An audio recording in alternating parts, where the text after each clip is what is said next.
15 अगस्त 1947 भारत के इतिहास का ये वो सबसे खूबसूरत दिन है जब भारत को ब्रिटिश शासन के 200 सालों के राज से आजादी मिली थी। दरअसल ये वो दिन है जो हमारे फ्रीडम फाइटर्स के त्याग और तपस्या की याद दिलाता है। इसी दिन भारत के प्रथम प्रधानमंत्री जवाहरलाल नेहरू ने दिल्ली में लाल किले के लाहौरी गेट के ऊपर भारतीय राष्ट्रीय ध्वज फहराया था।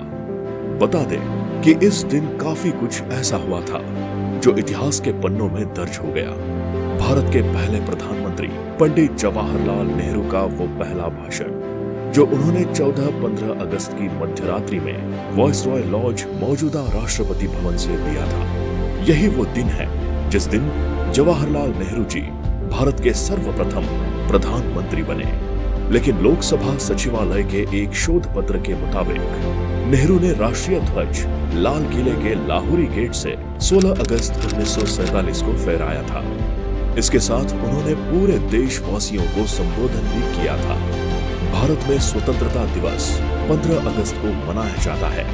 इस दिन पूरे देश में देशभक्ति का माहौल रहता है क्योंकि यही वो दिन है जिस दिन हमें ब्रिटिश शासन से आजादी मिली थी।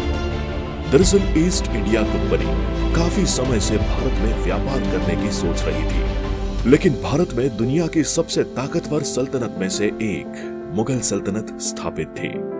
मुगल सल्तनत की ताकत का अंदाजा इसी बात से लगा सकते हैं कि उस समय मुगल सल्तनत ही इतनी आगे थी जितना कि आज अमेरिका है। कहा जाता है कि मुगल सल्तनत के हाथ में दुनिया की 1/4 से भी अधिक ताकत थी, चाहे वो सैनिक बल में हो या आर्थिक स्थिति। जंग-ए-चाइल्ड में जब केवल 309 सैनिकों की मदद से अंग्रेजों ने बादशाह औरंगजेब से टक्कर देने की सोची तो उन्हें दुम दबा के भागना पड़ा क्योंकि औरंगजेब का केवल एक वफादार 40,000 सैनिक लेकर उन्हें सबक सिखाने पहुंच गया। कहा जाता है कि औरंगजेब की सेना में करीब 9 से 10 लाख सैनिक थे, लेकिन धीरे धीरे मुगल सल्तनत कमजोर होती गई और एक समय ऐसा आया जब केवल कुछ पैसों के लालच के चक्कर में अंग्रेजों को भारत में व्यापार करने की अनुमति दे दी। अंग्रेजों ने भारत में व्यापार करना शुरू कर दिया, लेकिन यहाँ के लोगों के सरल व्यवहार को देखकर सोचा कि इन्हें लूटना बेहद ही आसान है और उन्होंने इसके लिए अपनी कूटनीति अपनाना शुरू कर दिया।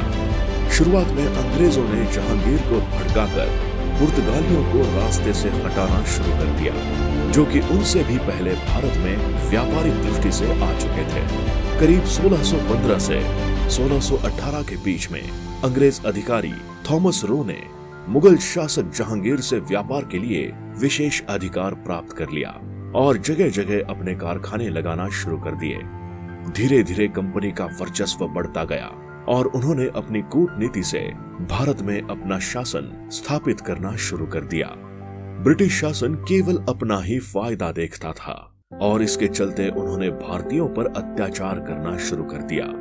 उनके बढ़ते हुए अत्याचारों के कारण साल 1857 में उनके खिलाफ एक क्रांति हुई, लेकिन वो असफल हुई।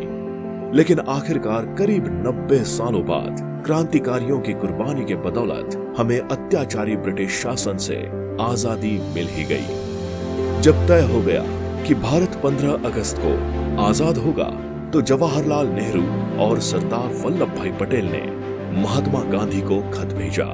इस खत में लिखा था, 15 अगस्त हमारा पहला स्वाधीनता दिवस होगा। आप राष्ट्रपिता हैं, इसमें शामिल हो, अपना आशीर्वाद दें। महात्मा गांधी आजादी के दिन दिल्ली से हजारों किलोमीटर दूर बंगाल के नोआखली में थे, जहां वे हिंदुओं और मुसलमानों के बीच सांप्रदायिक हिंसा को रोकने के लिए अनशन पर थे। गांधी ने इस खत का जवाब भिजवाया, जब कलकत्ते में हिंदू मुस्लिम एक दूसरे की जान ले रहे हैं, ऐसे में मैं जश्न मनाने के लिए कैसे आ सकता हूँ?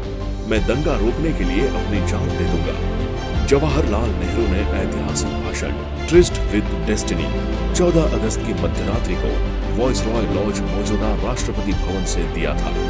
तब नेहरू प्रधानमंत्री नहीं बने थे। इस भाषण को पूरी दुनिया ने सुना, लेकिन गांधी उस दिन 9 बजे सोने चले गए थे।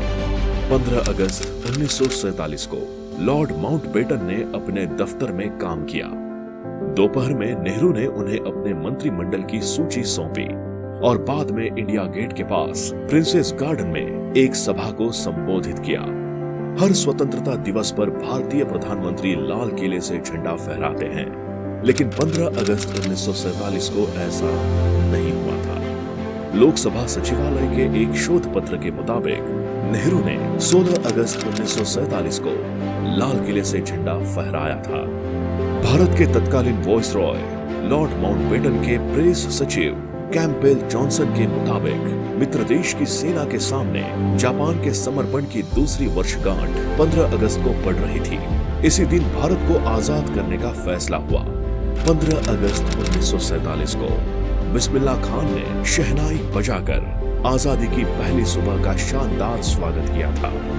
गौरतलब है कि जब भारत आजाद होने को हुआ तो पंडित जवाहरलाल नेहरू की अभिलाषाएं थी कि इस मौके पर बिस्मिल्लाह खान को दिल्ली आमंत्रित की जाए।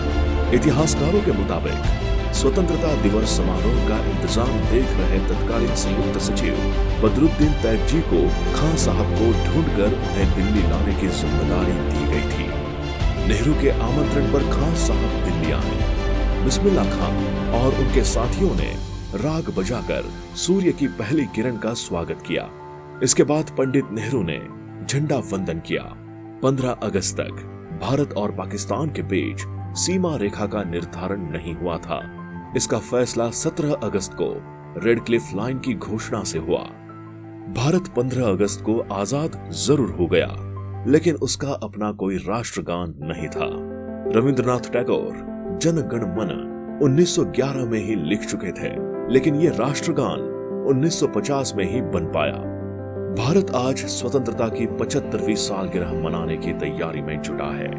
हर तरफ जश्न का माहौल है। इस आधुनिक युग में हर कोई अपने अपने तरीके से जश्न मनाने की पूरी तैयारी कर रहा है। लाल किले पर हर साल जश्न में शामिल होने के लिए हजारों की भीड़ जुटती है, लेकिन आज से ठीक 75 साल पहले जब भारत आधुनिकता के दौर से कोसों दूर था, उस वक्त भी दिल्ली के लाल किले पर जश्न में शामिल होने के लिए हजारों की भीड़ जुटी थी। दोस्तों, अगर आपको हमारा वीडियो अच्छा लगा हो तो इसे शेयर जरूर करें और इसी तरह के अन्य वीडियोस देखने के लिए हमारे चैनल को सब्सक्राइब जरूर करें और वीडियो को लाइक भी जरूर कर दें। धन्यवाद।